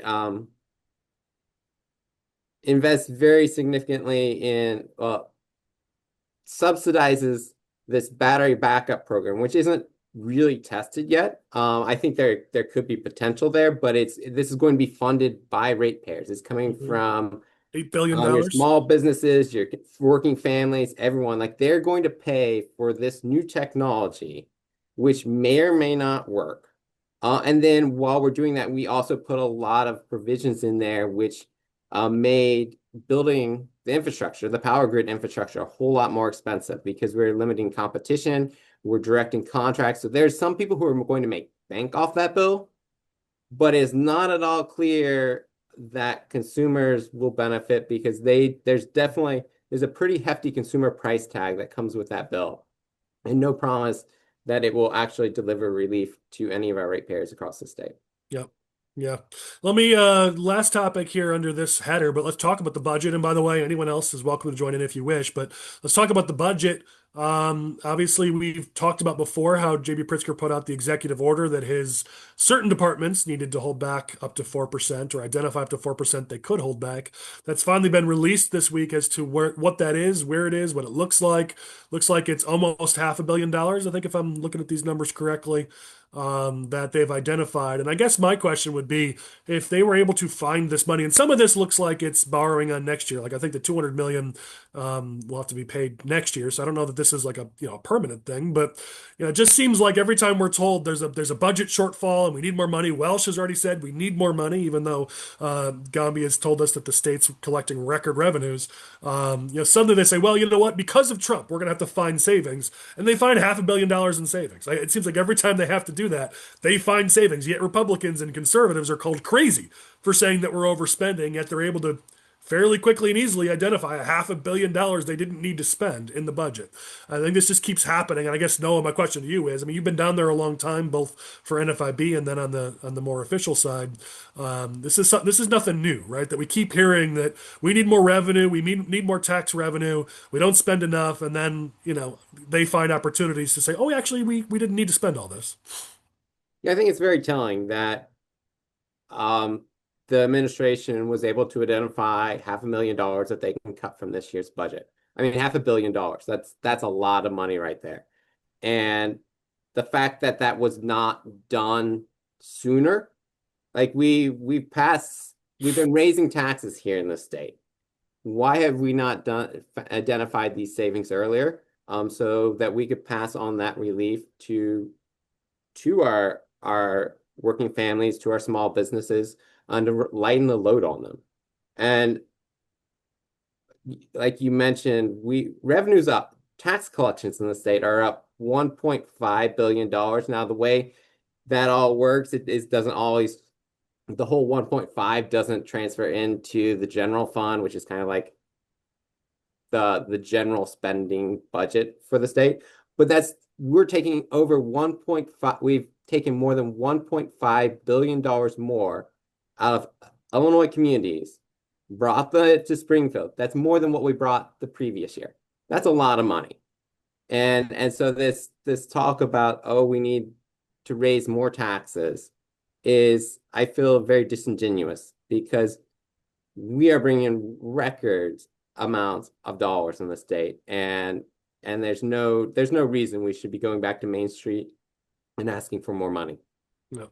Yeah. Well, and again, if this was just a one-time thing, like I understand of this $500 million, there are one-time savings in here. I certainly understand that. But the issue is, this is year after year after year. We continue to hear this. And this session, Welsh is already coming out. He said this before session even started. We need more revenues. Like, it used to be they at least waited till the end and said, oh, I guess we're going to need to do it. But like, they're going into this session saying we need more revenue when they're also already collecting record revenue. And they were just able to identify $500 million in savings in the spending. Like, I think for the average, whether it's a working family or in your case, a small business or a farmer or a manufacturer, it just comes across as disingenuous when people are struggling to survive. We talk about affordability. Let's bring it all full circle. Families are struggling right now, and then they open up the newspaper or social media and they just see this massive amounts of spending from their state government. Does not come across positively. No, we're taking out of Main Street communities across the state and spending it to Springfield. No. Giving it to bureaucrats. And that's not investing in our communities or building prosperity or growth. I do want to give a shout out. There have been a couple things that I think the General Assembly could build upon. Like, we've seen some things that they have done over the past couple of years.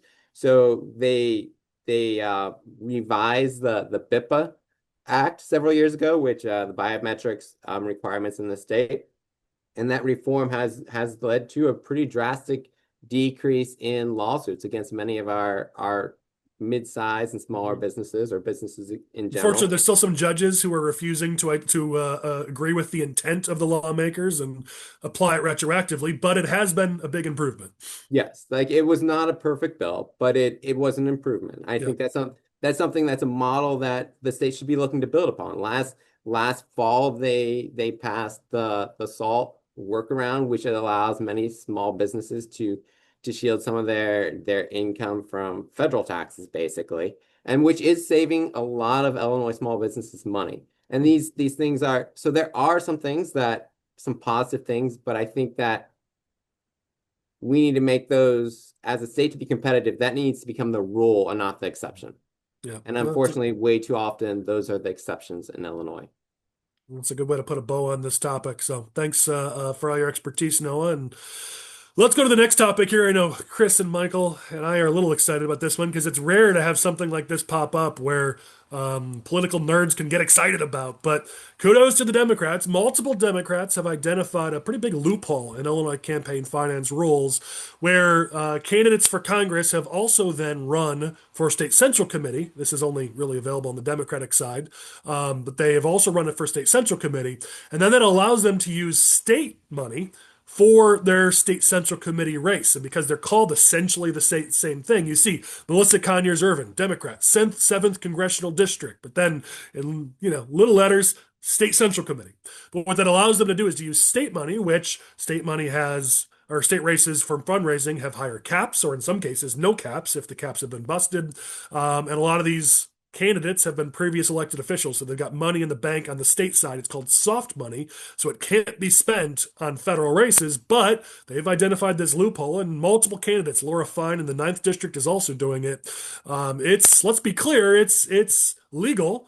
It's not great. If we were just talking, take off my political hat and put on my, hat that actually wants to see our elected officials lead with integrity, it's not great. This is a loophole that should not exist. But if I take that hat back off again and put my political hat on again, I have to applaud it at least. It's creative, and nobody else figured this out. So kudos to them. I hope Springfield does something about this because this ain't cool, but kudos to these candidates, I guess, for figuring out a loophole and taking advantage of it. If our lawmakers had done a better job drafting the campaign finance laws, then maybe this wouldn't have happened. Chris, I know you're excited. Go for it. I respect it.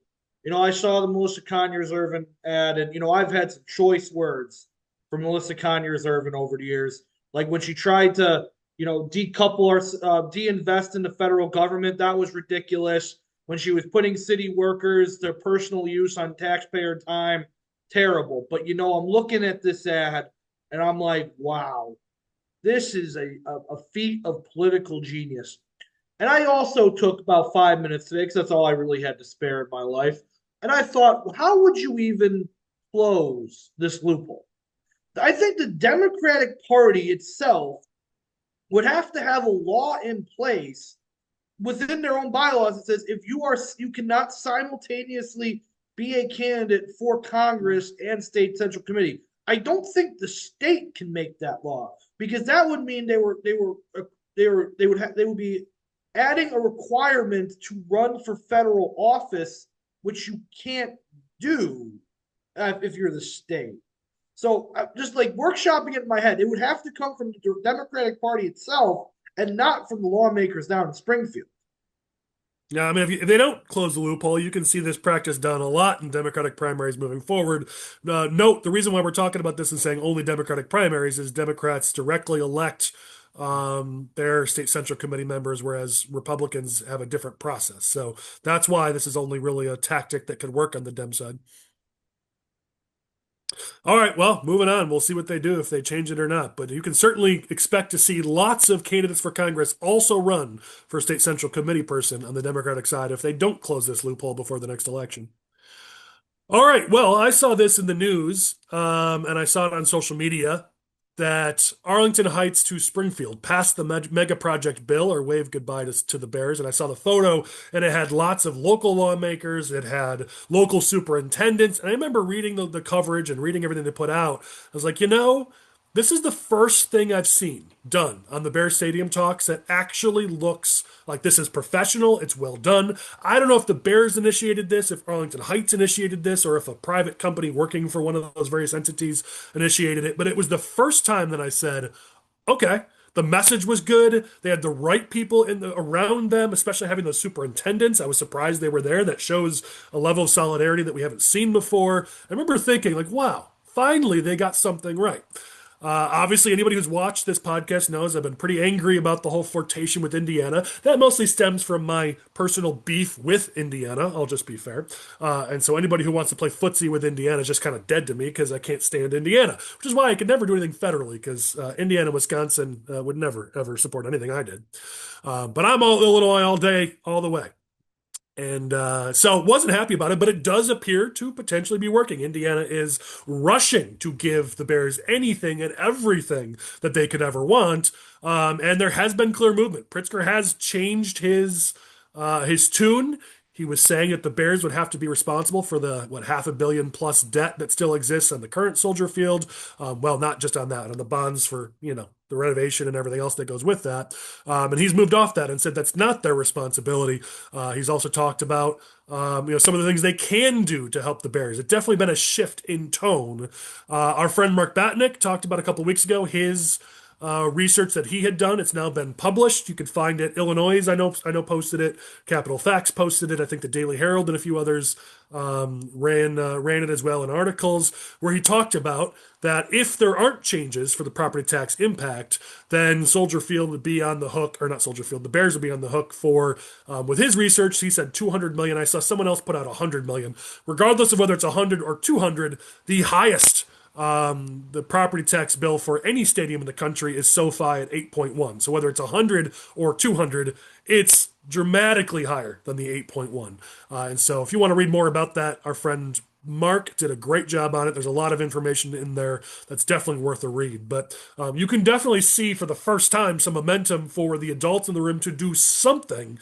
Obviously not spend taxpayer dollars on a private sports franchise, but there's some middle ground here where you could support the Bears just like you would any other large employer in the state. And it looks like maybe, just maybe, there's momentum in that direction to keep the Bears from going to Indiana. So it looks like over the last couple of weeks, for the first time in, a year, 2 years, 3 years, there's actually some positive movement on this. Will it continue to be positive? I don't know.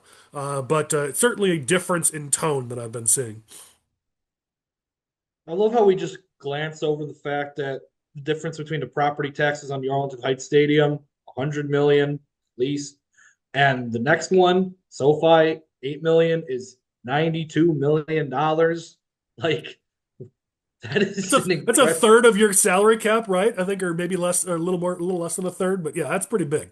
Which is why Indiana, for all the flaws of the state of Indiana, of which the list is too long to even start, that's why it's so appealing to, if you're the Chicago Bears, because Indiana property taxes are like $5. Construction costs will be lower. There's a lot of benefits to doing it. The negative is you're in friggin' Indiana, so we got to talk about that. But certainly on the balance sheet, there's benefits. And here's the other thing, Colin. I think a lot of people are glancing over this fact. The Bears Stadium being in Indiana actually helps my area. It's a lot easier to get to Hammond from the southwest suburbs of Chicago than it is to get to Arlington Heights or to get to God. Like me trying to get down to whatever the heck we're calling Comiskey Park now.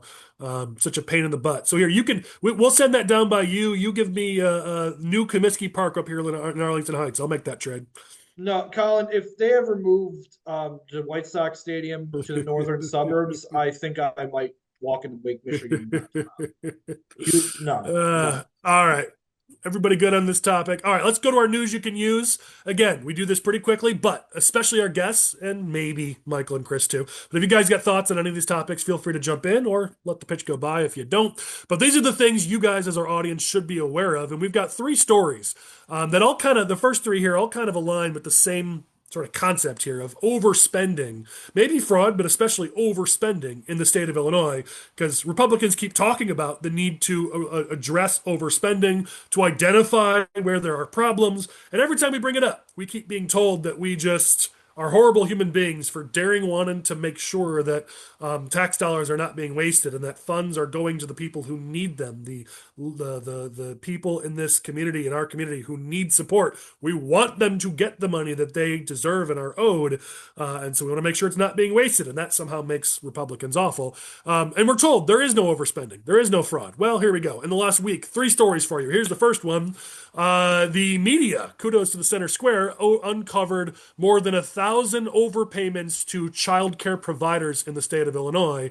In response, IDHS said that these 1,004 instances, they couldn't immediately say which were fraud and which were not, because that would take them 167 hours to go through to figure it out. And so I think this lends credence to those of us who are saying, maybe you should be doing that anyways. Like the fact that you're only doing this because of a records request, like that is the point we're making, that maybe we should be inspecting the spending that's going on. Because if there are 1,000 overpayments, I'm sure there is fraud within that. If the overpayments are an accident, awesome. We don't want to hurt childcare providers. They're incredibly important in our community, especially with the cost of living and childcare becoming more expensive. But if somebody's defrauding the system, maybe we should look into that. Here's an example of a situation where we should probably look into it. And here's the crazy thing. It's not just that. The IG found 55.7 million in estimated provider overpayments. So it's not just these payments that should be looked at.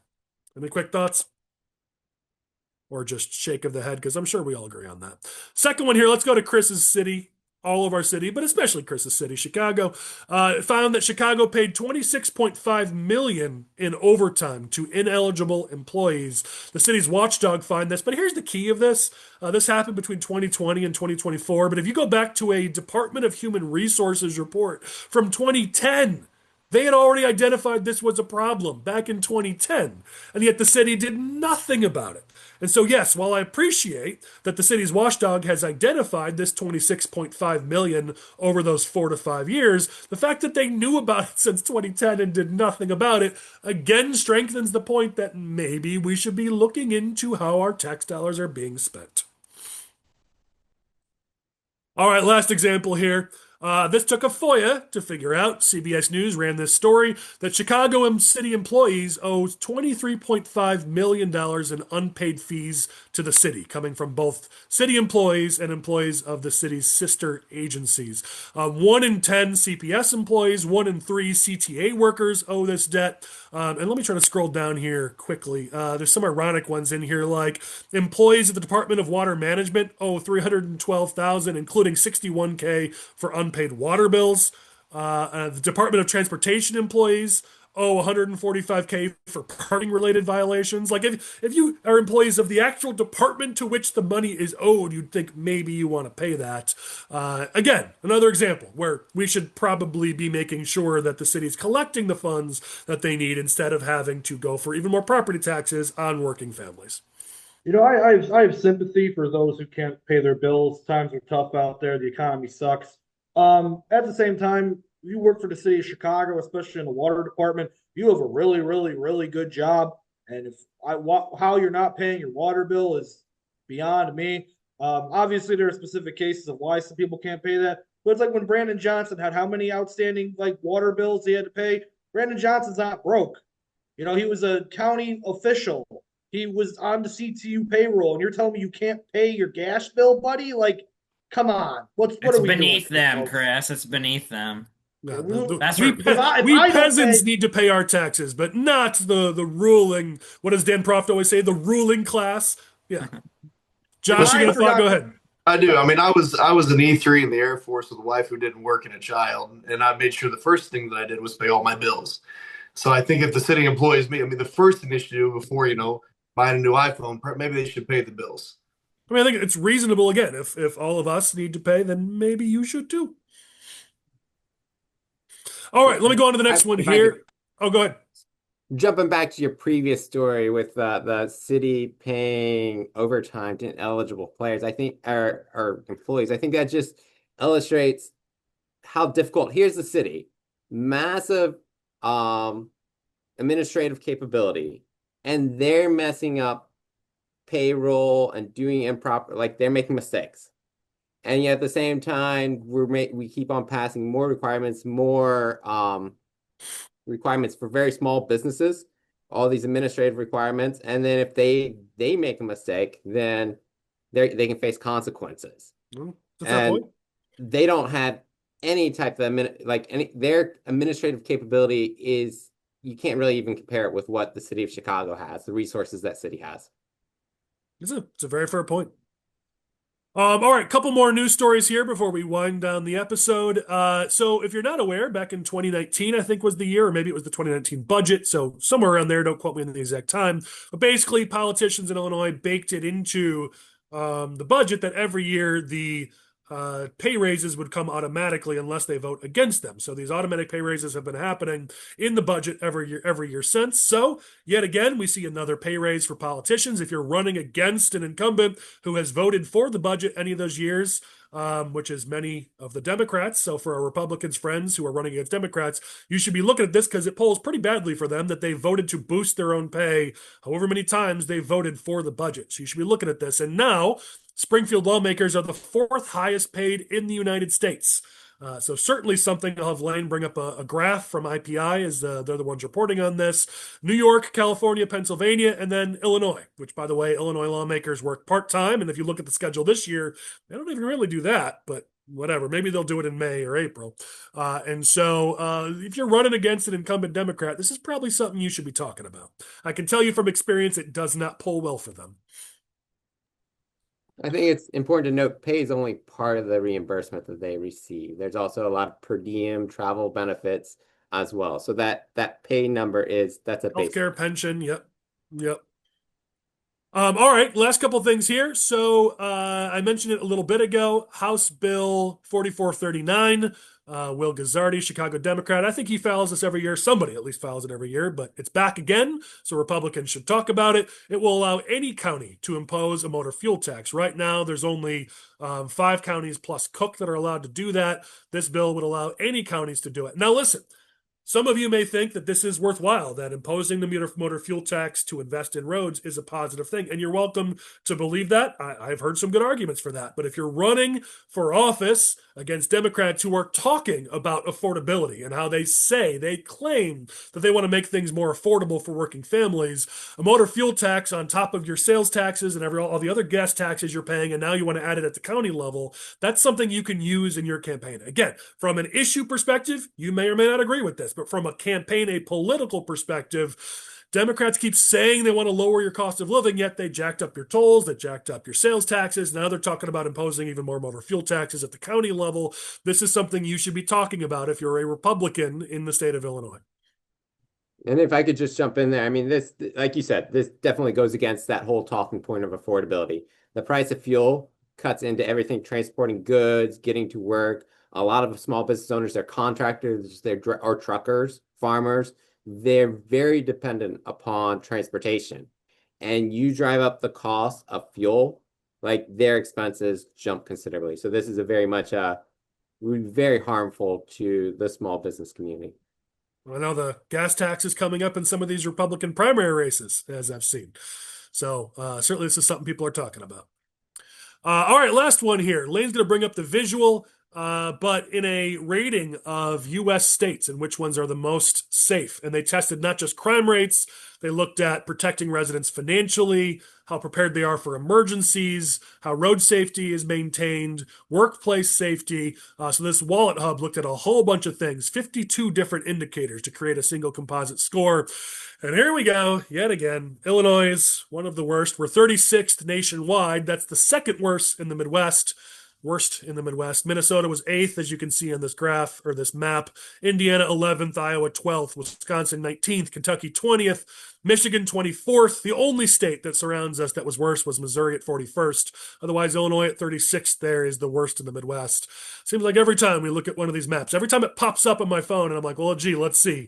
Yet again, Illinois is the worst. I'm just really getting sick of saying that. All right, here we go. Now we'll have some fun as we close down the episode. We appreciate everybody sticking with us as we've gone over time, but let's have some fun. OGs, Clowns of the Week. I think we got to let Josh go first. You said, I think your wife's got to be an OG nomination, right? She definitely is. Yeah, today's our 18th wedding anniversary, and she's been incredible. Obviously, I was in the Air Force, so she stuck through me through deployments and now through an election, which might be harder than the deployments.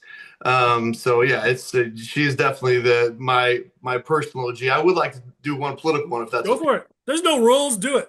Yeah. I mean, honestly, you touched on a little bit earlier, and obviously I have no horse in the governor race. I need every person that supports every governor in the district to vote for me. So But I did think that when Mr. Heidner apologized and showed that human side, I thought that was pretty impressive because you never hear politicians apologize. Yeah, it's a great point. Yeah, but thank you so much for let me bring my wife. I got two clowns real quick. One, there was some students at the University of Illinois that used AI to cheat on their homework assignments, and then when they got caught, they used AI to write an apology to their teacher.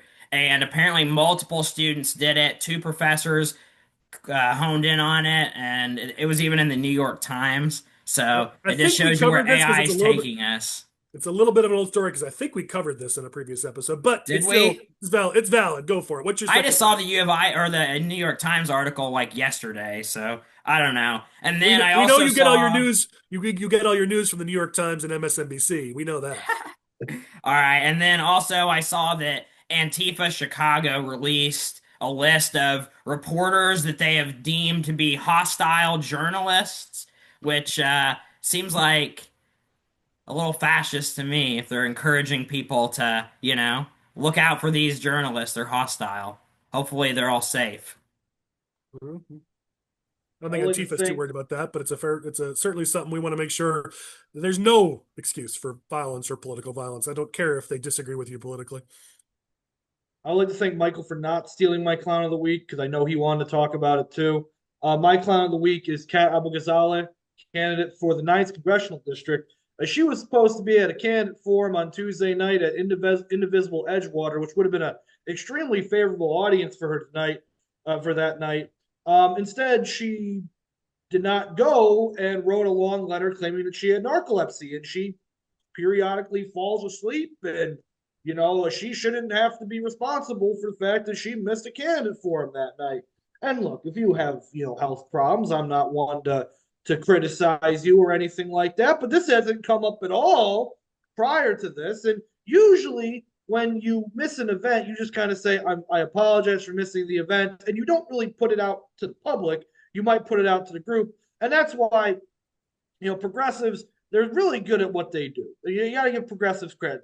They work very hard to get their people elected. But one thing that they don't understand is that in every campaign, you need someone to be there to tell you before you put something out to the public, hey, maybe we shouldn't put this out to the public. I don't know. I mean, Kat, if there's anything Kat has proven is that she can get attention and sympathy, and she clearly feeds on attention. So I'd imagine that she was well aware that some people would mock her for it, but if she got attention, she does not care. That's really all she cares about. She also hosted a meet and greet in Los Angeles. Not a fundraiser, a meet and greet. Los Angeles, California is not in the 9th Congressional District of Illinois. Listen, all I know is anytime I hear about narcolepsy, again, like you, I'm not going to, I'm not going to mock it, but it just reminds me of Rat Race, Rowan Atkinson and Rat Race, one of my favorite movies. My wife mocks me because she thinks the movie is not funny at all, but I just think she has no sense of humor. I love it. And it's hilarious every time he falls asleep in that movie. But anyways, anyone else have any OGs or clowns they want to throw out there? I can give a couple while you're thinking, if you are thinking. I've got an OG here because I have been begging lawmakers to take the problems at DCFS seriously, and someone has finally taken my pleas and advice and done so through no effort on my side because it's well aware that we've been involved with Darby Hills, and I like Darby as a candidate. I did not push her to do this. I didn't even know she was doing it. I found out about it through the bill. Senate Bill 2869 would require DCFS to submit an annual report to the General Assembly detailing how many youth in state care were reported missing, how many later were found or recovered, and how many remain missing. This seems obvious, but the Center Square has been reporting excellent on this, that a number of children, up to almost 200 children, they can't account for. They don't know where they are. They don't know if they're missing, what's going on. And obviously when we live in a world right now where human trafficking is a risk, you certainly wonder, are they simply missing? Have they been human trafficked? We don't know because they're not being forthcoming. They're not reporting. And so kudos to Darby Hills, Senate Bill 2869. I implore both parties down in Springfield, take this bill seriously. We've got to do something about DCFS. This is one step, but it's a necessary step to finally make improvements because kids in this state are most needy absolutely need this.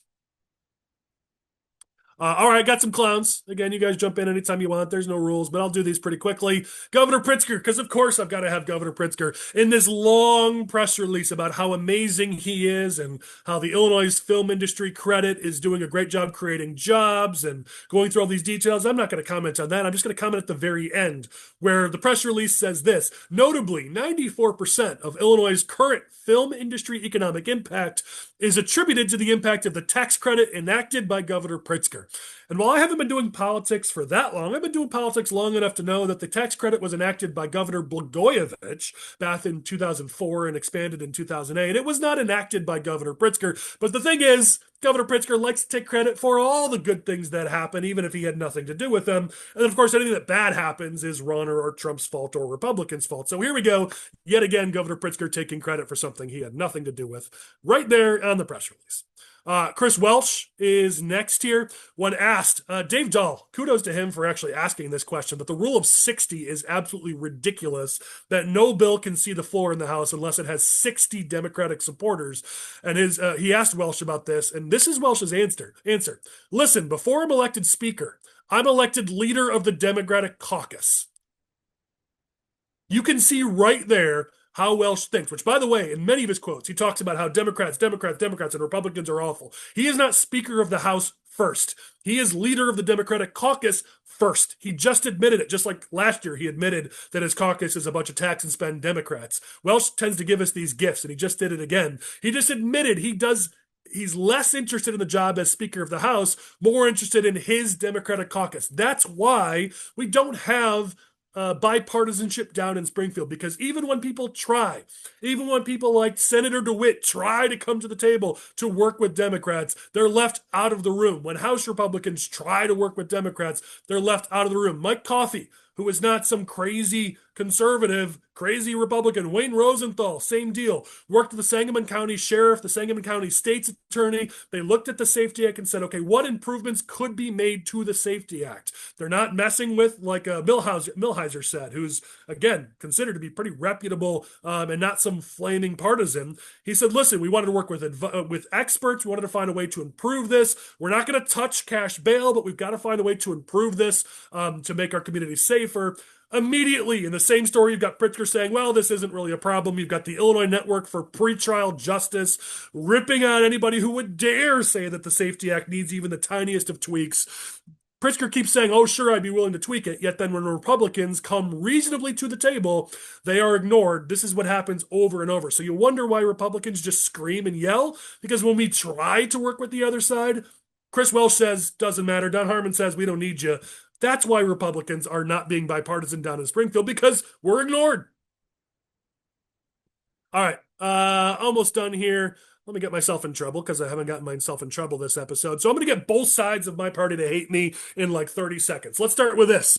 It was written up in ProPublica that ICE has begun to bring back putting immigrant kids in detention and separating families. 600 immigrant kids this last year were separated from their families in shelters.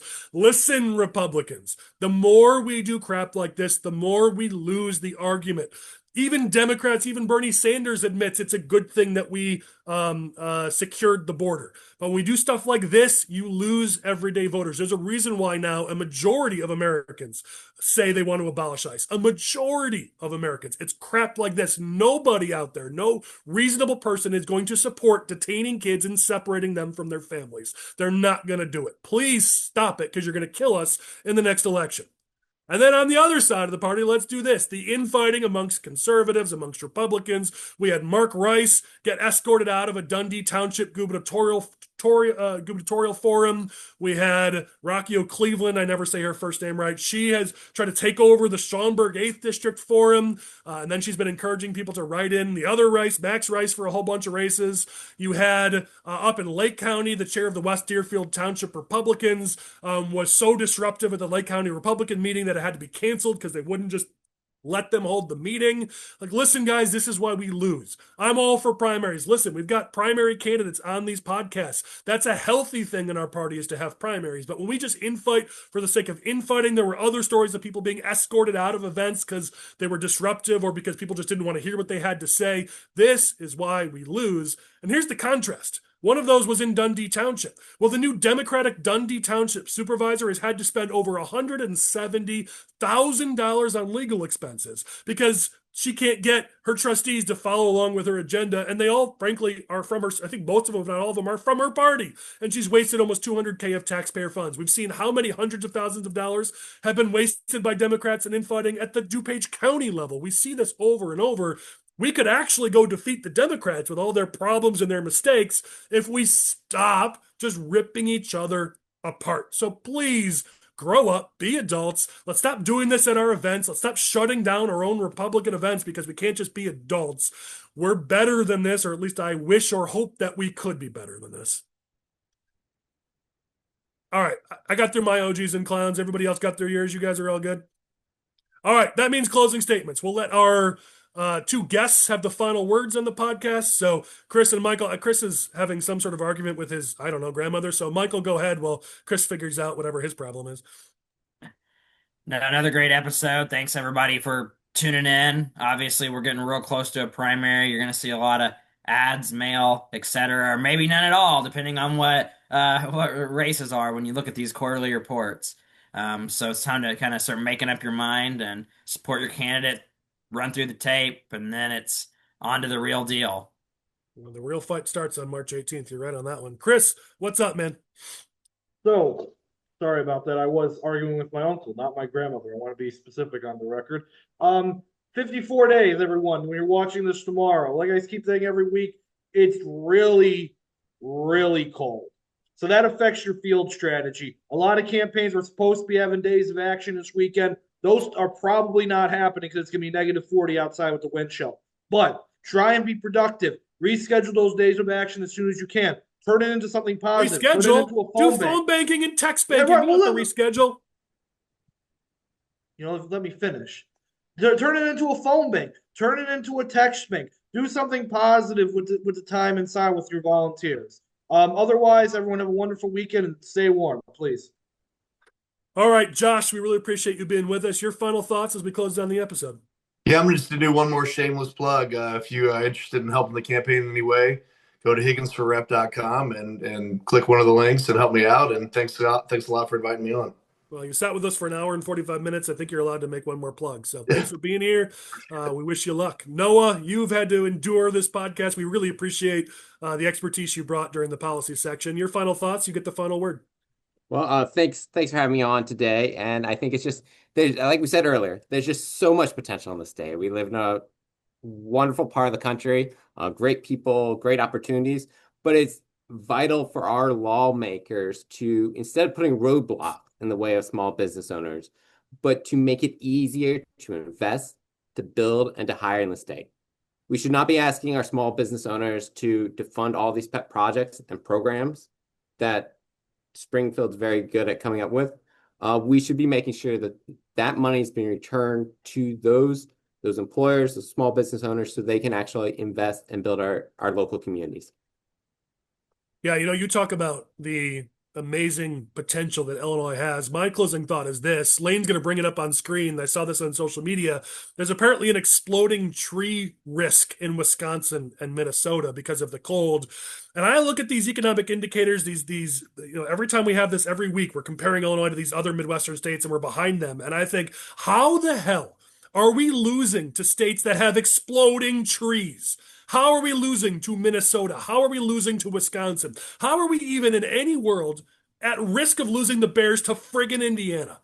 Could we please stop embracing mediocrity in this state and actually act like the gem of the Midwest that we are, the jewel of the Midwest? Could we stop acting like Chicago? We're like, oh, we're the third largest city, we're the second city, but we act like we're just some tiny Midwestern town. We are an economic powerhouse. We have the greatest workers in the country in this state. Could we actually start to act like it? We are losing on so many levels to Wisconsin and Minnesota, who have exploding trees. That's who we're losing to. Let's get our act together. Let's go out there and let's be better. That's my final word. And with that, we're going to close on the episode. Thank you, Josh. Thank you, Noah. I guess thank you, Michael. Chris, we'll catch you all next week, and we'll see if we can be just as fired up that week. See y'all later.